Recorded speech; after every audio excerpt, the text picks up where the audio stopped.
เราได้ทำพิธีในการขอขมาพระรัตนตรัยขอขมาครูบาอาจารย์เพื่อรับพระกรรมฐานมันเป็นเหตุให้เราได้ความมั่นใจมีความศรัทธาในพระรัตนตรัยประเพณีกิจกรรมเหล่านี้ที่เราทำเมื่อเป็นพิธีกรรมเหล่านี้มันก็ช่วยเสริมกำลังศรัทธาความเชื่อความตั้งมั่นในจิตใจของเรานะ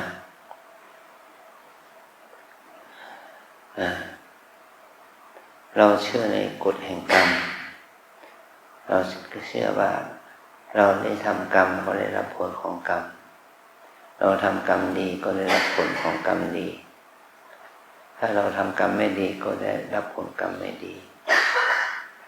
สิ่งเหล่านี้มันเป็นเหตุให้เรานั้นได้มีความเจริญในพระศาสนาได้ถ้าเรามีความศรัทธาต่อพระรัตนตรัยนะ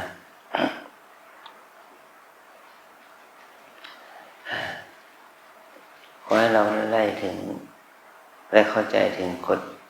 เกณฑ์ระเบียบข้อศีลข้อวัดของการที่เรามาเป็นโยคีณที่นี้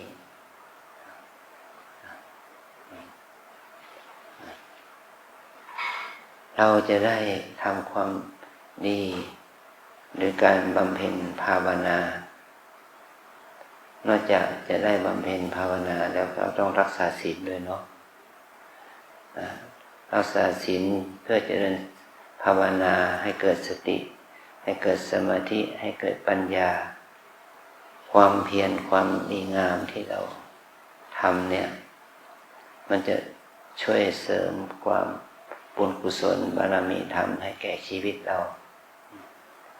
แม้ว่าเราจะมาระยะสั้น3 วัน4 วัน5 วัน7 วัน6 วัน6 วัน7 วันก็แล้วแต่สิ่งที่เราทำนั้นมันก่อให้เกิดประโยชน์แก่ตนเองเราจะได้รู้จักตัวเราเองให้ดีขึ้นเราจะได้รู้จักตัวเราให้อ่านตัวออกบอกตัวได้ใช้ตัวเป็นฝึกให้เราได้รู้จักตัวเองว่าเรานั้นเป็นคนที่ยังมีความโกรธโลภหลงอย่างไร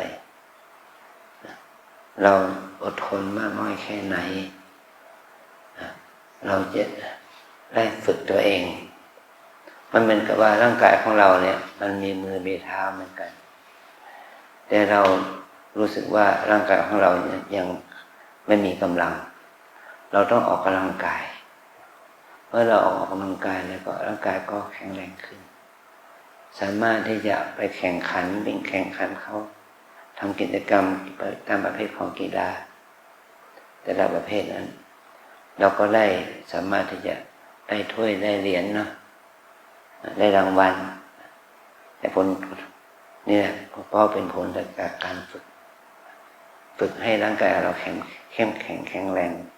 แล้วฝึกให้จิตใจเราเข้มแข็งแข็งแรงจิตใจเข้มแข็งร่างกายเข้มแข็งแข็งแรงก็จะทำให้เราประสบความสำเร็จในการทำกิจกรรมนั้นน้อยใหญ่เหล่านั้นนะ นี่เพราะว่าเมื่อเรามาฝึกภาวนาเนี่ยเราต้องมาฝึกให้เกิดตัวปัญญาให้เกิดปัญญาแปลว่าธรรมชาติที่รู้สภาพธรรมโดยทั่วไปตามเป็นจริงเมื่อเรารู้สภาพธรรมทั่วไปตามเป็นจริงเราจะเกิดความเข้าใจ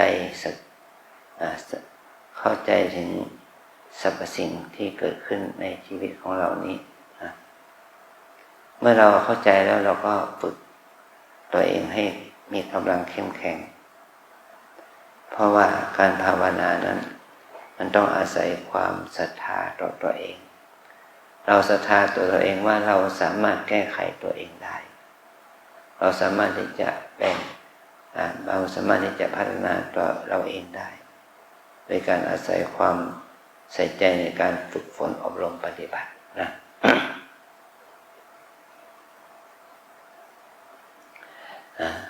เรามาปฏิบัติธรรมเราต้องมาฝึกเพื่อให้เรากินน้อยนอนน้อยพูดน้อยและต้องปฏิบัติให้มากกินน้อยไม่เพิ่งกิน2 มื้อเท่านั้นนะตัวน้อยเรากิน2 มื้อหรือเปล่าล่ะกินน้อยหรอ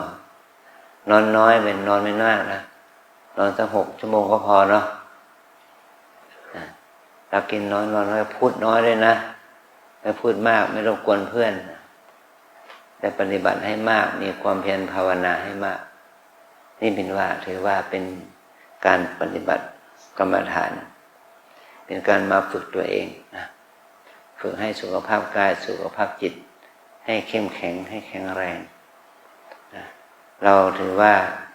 เรามาปฏิบัติเพื่อเพิ่มพูนบุญกุศลแก่เราเอง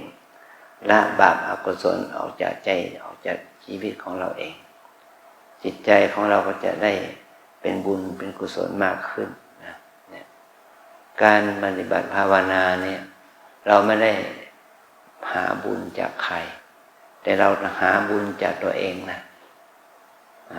เราหาบุญจากตัวเองเมื่อกี้แม่ชีท่านสอนอะไรนะสอนการกราบใช่ไหมสอนการยืนเดินสอนการยืนสอนการเดินสอนการนั่งเดินแบบไหนนั่งแบบไหนยืนแบบไหนให้เราได้สติในแบบนั้นๆท่านั้นๆนั่นแหละจะทำให้จิตของเราเป็นกุศลเป็นบุญนะยืนเดินนั่งนอนคูเหยียดก้มเงยให้มีสติอยู่กับการที่เราเคลื่อนไหวอิริยาบถนั้นนี่จะถือว่าเป็นอานิสงส์เป็นบุญเป็นกุศลกับเรา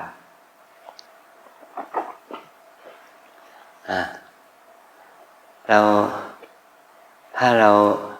ฝึกอย่างนี้ก็จะทำให้เรานั้นได้ความไ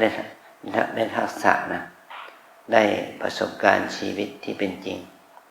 ทักษะประสบการณ์ชีวิตที่เป็นจริงนั้นจะทำให้เรารู้ถึงคุณค่าเพิ่มพูนบุญกุศลเพิ่มพูนบุญกุศลให้เกิดขึ้นในชีวิตในจิตใจของเรานะเราทั้งหลายจะต้องใส่ใจเอาใจใส่ในหน้าที่นี้เพื่อความเจริญในพระธรรมเจริญในตัวเราเองนะเนี่ยเราจะเห็นว่าตัวน้อยก็มาปฏิบัติธรรมก็จะทำให้เรามีความจำดีมีปัญญาดีมีสติสมาธิดีนี่แหละความดีงามนี่ก็จะเกิดขึ้นกับเรานะ เอาทุกคนรู้ว่าตัวเราเนี่ยสามารถฝึกให้ดีได้บุญบารมีจะเกิดขึ้นกับเราได้ไม่ใช่ว่าไปขอบุญของบารมีกับหลวงพ่อหลวงปู่เจ้าพ่อเจ้าแม่อะไรก็ไม่รู้แต่เรามาปฏิบัติธรรมมาฝึกให้เรารู้จักตัวเองให้เรารู้จักคุณค่าของพระธรรมคำสอนนะเมื่อเรารู้จักคุณค่าของพระธรรมคำสอนได้ดีแล้วมันจะเป็นผลดีต่อเราเองนะกรรมฐานแปลว่าการงานกรรมะแปลว่าการกระทำฐานะแปลว่าที่ตั้งกรรมฐานก็เป็นที่ตั้งของการบริหารจิตใจบริหารใจเราเองนะเนี่ยถ้าเรามาฝึกที่นี่3 วัน5 วัน7 วันเนี่ยเราก็มาฝึกให้กายใจของเรามีสติมีสมาธิมีความเพียรมีความศรัทธาในการทำความดียิ่งขึ้นไปแต่ว่าจิตใจของเรามันก็เป็นอกุศลเกิดความโกรธโลภหลงอยู่นั่นแหละแต่เราต้องฝึกฝนนะเหมือนกับเราเอากระทะมาใบหนึ่งเราไปตักเอาดินมาแล้วมาร่อนหาทองดินเต็มกระทะแต่มันเป็นทองเท่าไหร่ล่ะเป็นทองเส้นนิดหน่อยฮะได้ทองเกล็ดน้อยเท่านั้นดินเหล่านั้นเราก็ต้อง ให้มันละลายไปกับน้ำแต่ตัวที่ไม่ได้ละลายไปก็คือเกล็ดทองนิดหน่อยเนี่ยเพราะว่าความดีงามที่เรามาปฏิบัติเหมือนกันบุญกุศลความดีพระรัตนตรัยเนี่ยมันก็เกิดขึ้นกับเราแล้วก็สิ่งเหล่านั้นเราก็ทิ้งไปเสียความโกรธโลภหลงความยินดียินร้ายชอบไม่ชอบเราต้องทิ้งออกไปจากใจเราให้ได้ผลมันให้ดีงามเนี่ยมันมีน้อยความดีงามก็จะเกิดขึ้นกับเราน้อยถ้าเราปฏิบัติอย่างนี้จะทำให้พลังบุญกุศลเกิดขึ้นกับเราให้บุญกุศลก็จะเกิดขึ้นกับเราความดีงามก็จะเกิดขึ้นกับเราพลังความดีงามนี้จะเกื้อกูลเรายิ่งขึ้นไปเทียนเล็กเทียนน้อยมันเหมือนกับยอดไม้มันโตขึ้นไปหรือช้ามันก็โตขึ้นช้าๆนะมันจะออกใบออกยอดเนี่ยมันก็โตช้าเป็นต้นไม้ใหญ่ที่ในวัดเรามีต้นไม้ใหญ่เยอะปีหนึ่งมันก็จะโตขึ้นประมาณ2-3 ใบใช่ไหมแค่นั้นแต่มันโตขึ้นทุกปีแต่เราไม่เห็นมันนะแต่มันก็โตขึ้นทุกปีเราเห็นเรารู้ว่ามันโตได้ยังไงเราใบมันร่วงมีใบใหม่เกิดขึ้นมีดอกมีผลเกิดขึ้นนั่นแหละเป็นเครื่องบ่งบอกว่ามันโตขึ้นมันสูงขึ้นทีละมิลลิเมตร2-3 มิลลิเมตร1 เซน2 เซนว่าไปตามเหตุเนาะมันโตเหมือนกันมันก็อีหนูเอ้ยปีนี้หนูลองดูยืนขึ้นเลยมันสูงแค่นี้แต่ปีหน้าล่ะหนูจะสูงขึ้นมากกว่านี้โตขึ้นกว่านี้นะหนูเนาะนี่แหละเราเห็นเด็กโตแต่ตัวเราโตขึ้นไหมไม่โตนะเราโตความสูงมันไม่โตขึ้นแล้วแต่มันน้ำหนักมันเพิ่มขึ้นไหมน้ำหนักเพิ่มนะนั่นหมายถึงว่ามีน้ำหนักเพิ่มแต่มันไม่โตขึ้นมันเพิ่มแค่น้ำหนักถ้าเรากินมากนะเรากินน้อยก็ไม่เพิ่มน้ำหนักก็ไม่เพิ่มนะนี่คือปรากฏการณ์แห่งความเปลี่ยนแปลงถ้าเราไม่สังเกตไม่ดูมันก็ไม่รู้ไม่เห็นถ้าเราสังเกตเราดูเรารู้เราเห็นนะนี่แหละคือการภาวนานะการปฏิบัติภาวนาเพื่อที่จะทำให้เราเข้าใจสาระของชีวิตว่าสาระของชีวิตมันไม่ใช่มีแต่บวกอย่างเดียวมีลบด้วยมีบวกมีลบนะมีทุกข์มีสุขมีขึ้นมีลงนะมีความสำเร็จมีความไม่สำเร็จมันก็เกิดขึ้นกับชีวิตของเรามันไม่ใช่ว่ามีแต่ความเจริญงอกงามอย่างเดียวมันก็มีหยุดมีลดเช่นเดียวกันในชีวิตของเราถ้าเรามีสติสัมปชัญญะอย่างนี้ก็จะทำให้เราได้ข้อคิดได้ทัศนคติที่ดีเกิดขึ้นกับเรานะเพราะว่าตัวเราทุกคนนะมันก็มีความเปลี่ยนแปลงนะลูกนะเปลี่ยนแปลงตั้งแต่วันเวลาเดือนปีผ่านไปอายุขัยสุขภาพมันก็เปลี่ยนแปลงไปมันไม่ใช่ว่าจะดีอย่างเดียวจะสุขอย่างเดียวจะสมหวังอย่างเดียวมันไม่ใช่ที่พระพุทธเจ้าตรัสว่าโลกธรรมมันมีอยู่ในโลกนี้อยู่8 อย่างมีลาภก็เสื่อมลาภมียศก็เสื่อมยศมีนินทาก็มีสรรเสริญมีทุกข์ก็ต้องมีสุขควบคู่กันไปมีลาภมียศมีสรรเสริญมีสุขเป็นสิ่งที่เราปรารถนาเนาะแต่สิ่งที่ตรงข้ามก็คือเสื่อมลาภเสื่อมยศนินทาทุกข์เป็นสิ่งที่เราไม่ปรารถนา แต่เราต้องได้ทั้ง8อย่างมีได้ลาภเสริมลาภเหมือนกันได้ยศเสริมยศเหมือนกันได้สรรเสริญได้นินทาได้ทุกข์ได้สุขเหมือนกันนะแต่เราต้องยอมรับทั้งสองฝ่ายนะยอมรับทั้งสองอย่างอย่างนี้ถ้าเรายอมรับมันได้ทำให้จิตใจเรามีความรู้สึกเป็นบวกเกิดขึ้นได้แม้แต่สิ่งที่ไม่ดีแม้แต่ตัวเราในถ้าเราพิจารณาให้ละเอียดลึกซึ้งก็เหมือนกับว่าอาหารที่เรากินมันก็มีประโยชน์นะมูดคู่ที่เราถ่ายก็มีประโยชน์นะถ้าเราไม่ถ่ายล่ะมันก็เป็นโทษแก่เรานะ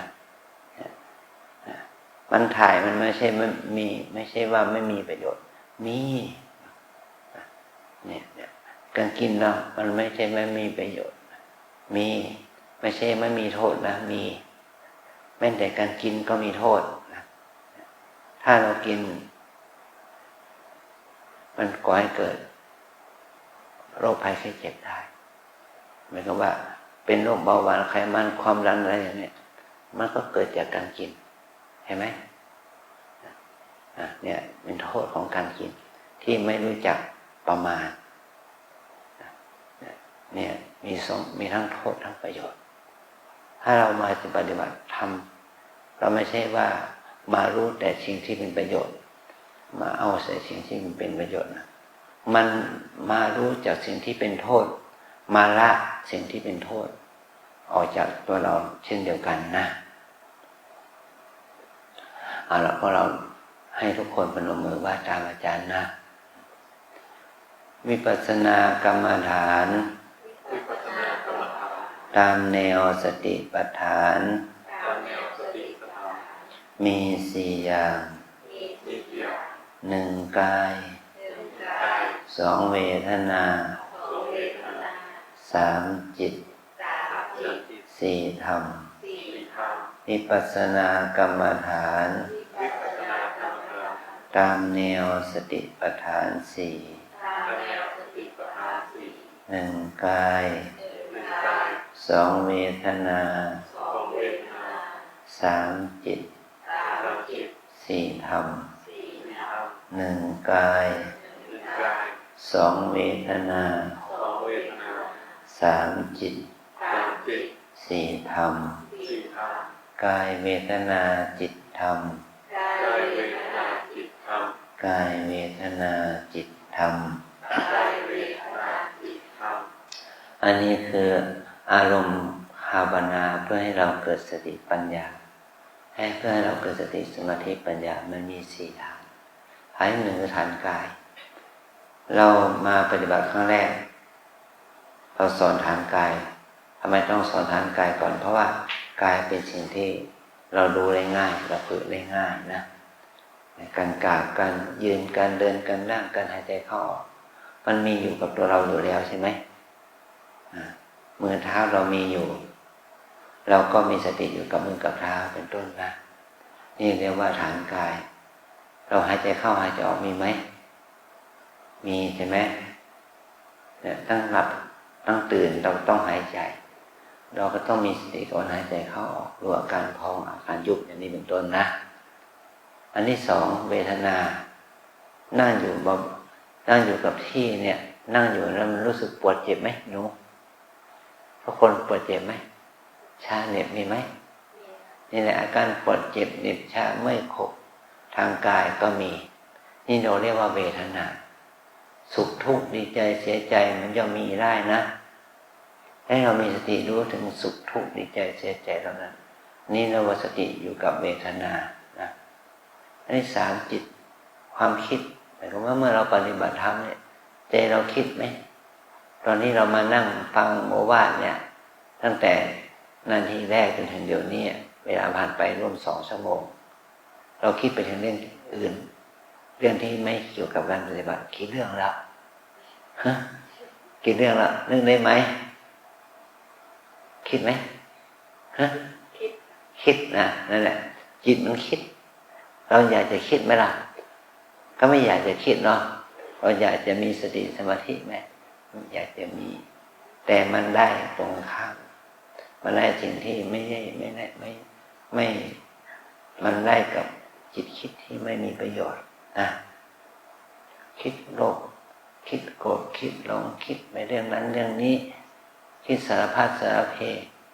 คิดถึงเรื่องของคนอื่นคิดถึงเรื่องของตัวเองคิดถึงเรื่องของการงานของตัวเองคิดถึงการงานของคนอื่นว่าไปแล้วคิดนั่นแหละฟุ้งซ่านนั่นแหละก่อให้เกิดทุกข์นะใจคิดมันก็คิดนอนไปอันที่สี่ทำชอบไม่ชอบง่วงฟุ้งสงสัยมันจะเกิดขึ้นกับเราเมื่อตาหูจมูกลิ้นกายใจมากับได้กระทบกับสีเสียงกลิ่นรสสัมผัสนะเมื่อสีเสียงกลิ่นรสสัมผัสมากระทบที่ตาหูจมูกลิ้นกายใจมันก่อให้เกิดความรู้สึกเป็นสุขเป็นทุกข์ดีใจเสียใจเศร้าใจชอบไม่ชอบฟุ้งซ่านรำคาญสงสัยมันก็เกิดนะแต่ให้เรามีสติกำหนดความชอบไม่ชอบมันก็ดับไปสติปัญญามันก็จะเกิดขึ้นกับเรามันจะเกิดขึ้นทีละน้อยอย่างที่อาจารย์เปรียบเทียบเป็นกับต้นไม้ใหญ่มันโตขึ้นปีหนึ่งก็ไม่กี่มิลไม่กี่เซนเนาะนี่แหละเป็นกับที่ว่าเราเอาดินไปร่อนทองแหละดินเต็มถาดดินเต็มเกินกระทะร่อนออกมาเหลือแค่เกล็ดทองเม็ด2 เม็ดเกล็ด2 เกล็ดก็หมายความว่านั่นแหละความสำเร็จเกิดขึ้นกับเราแล้วเหมือนกันถ้าเรามาปฏิบัติธรรมเพื่อเราร่อนเอาคุณธรรมเอาสติปัญญาเราจะร่อนได้เท่าไหร่ได้กี่ขณะจิตเราก็ให้รู้ถึงคุณค่าประโยชน์นั้นเมื่อเราได้ทองเกล็ด2 เกล็ดมันก็มีมูลค่าได้ทองกรัม2 กรัมก็มีมูลค่าได้ทองเป็น16 กรัมก็ได้1 บาทใครไปร่อนทองได้1 บาทเป็นไปได้ไหมเป็นไปไม่ได้เราก็ร่อนได้แค่เกล็ด2 เกล็ดมิล2 มิลกรัม2 กรัมเท่านั้นแหละนั่นแหละคือความสำเร็จของเขาแล้วถ้าเขาทำทุกวันมันจะได้มากขึ้นไหมทำเป็นเดือนมันจะมากขึ้นไหมทำเป็นปีมันจะมากขึ้นไหมก็แน่นอนไม่มากขึ้นลูกนะ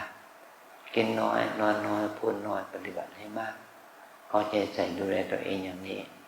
นี่แหละประโยชน์ที่จะเกิดขึ้นกับเราโดยอาศัยความเพียรความอดทนความพยายามนะความเพียรความอดทนความพยายามที่เกิดขึ้นนี่มันจะเอื้อเฟื้อเกื้อกูลเราให้มีความงดงามไพบูรย์ในพระธรรมกรรมฐานนี้ยิ่งขึ้นไปนะ4 วัน5 วัน6 วัน7 วันเหล่านี้ที่เราทำแล้วมันย่อมได้อานิสงส์ได้บุญกุศลเกิดขึ้นตามวันเวลาของเรานะมันเหมือนกับว่าเรามีสตางค์มีเท่าไหร่มี1 บาทมันก็ได้เป็นคนว่ามีสตางค์อีกคนหนึ่งก็มีเท่าไหร่มี5 บาทก็ได้ชื่อว่ามีสตางค์อีกคนหนึ่งมีกี่บาทมี10 บาทก็ได้ชื่อว่ามีสตางค์แล้วอีกคนหนึ่งมี100 บาทก็ได้ชื่อว่ามีสตางค์อีกคนหนึ่งมี1,000,000 บาทก็ได้ชื่อว่ามีสตางค์เหมือนกันแต่จำนวนปัจจัยมันมากน้อยแค่ไหนต่างกันเราต้องใช้เป็นประโยชน์ตามฐานะของเรานะนี่แหละเราว่าเรามีแต่มีน้อยมีมากต่างกันถ้าเรามีความเพิ่มพูนมันก็มีมากขึ้นนะถ้าเราประหยัดมันก็มากขึ้นนี่แหละเป็นผลของความดีที่เราได้สะสมความดีเนี่ยก็จะก่อให้เกิดประโยชน์สุดผลแก่เราสืบต่อไปนะเอาละทุกคนประนมมือไหว้พระ